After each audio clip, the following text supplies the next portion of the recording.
హరే కృష్ణ. ఒకసారండి ఒక రాజుగారి దగ్గర ఒక మినిస్టర్ పనిచేస్తూ ఉంటారు అనమాట. 10 సంవత్సరాల నుంచి పనిచేస్తుంటారు. ఒకసారి మినిస్టర్ గారు రాజుగారికి ఒక సలహా ఇస్తారు. అది తప్పుడు సలహా అవుతుంది అనమాట. తప్పుడు సలహా అవడం వల్ల రాజుగారు ఏం చేస్తారంటే సోల్జర్స్ అందరికీ చెప్తారనమాట, ఇతన్ని తీసుకుని వెళ్ళి బుల్డాగ్స్ ఉండేటువంటి బోన్లో వేయండి అని చెప్పేసి. మంత్రి గారు చెప్తారు, రాజుగారు మీ కింద 10 సంవత్సరాలు పనిచేశా, కనీసం ఒక 10 రోజులు గడువు ఇవ్వండి, దాని తర్వాత మీకు నచ్చింది చేయండి నాతో అని చెప్పేసి అంటారన్నమాట.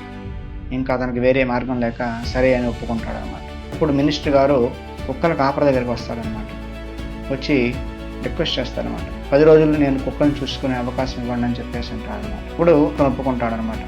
10 రోజులు కుక్కలకి చక్కగా స్నానం చేసి చక్కగా కడిగి మంచి భోజనం పెట్టి చక్కగా ప్రేమగా చూసుకుంటాడనమాట.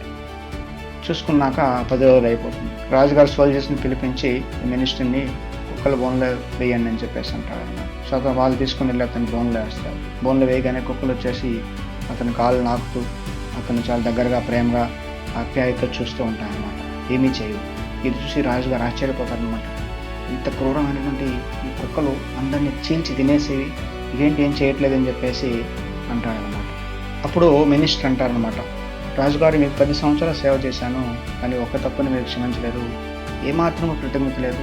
కుక్కలకు 10 రోజులు మాత్రమే సేవ చేశాను, కానీ వాటికి ఎంతో కృతజ్ఞత ఉంది అని చెప్పేసి అంటారన్నమాట. అప్పుడు రాజుగారికి బుద్ధి వస్తుంది అన్నమాట. లైఫ్లో కృతజ్ఞత లేకపోవడం అనేది చాలా పెద్ద పాపం అండి. అన్గ్రాటిట్యూడ్ ఈజ్ ద గ్రేటెస్ట్ సిన్ అంటారండి. కాబట్టి మనకి ఎవరైనా ఏదైనా చేస్తే దాన్ని మనం గుర్తుపెట్టుకోవాలి. వాళ్ళు ఏం తప్పు చేస్తే క్షమించాలి. క్షమించడం అనేది చాలా మంచి లక్షణం. మనం కృతజ్ఞతా భావం కలిగి ఉండాలి, క్షమాగుణం కలిగి ఉండాలి.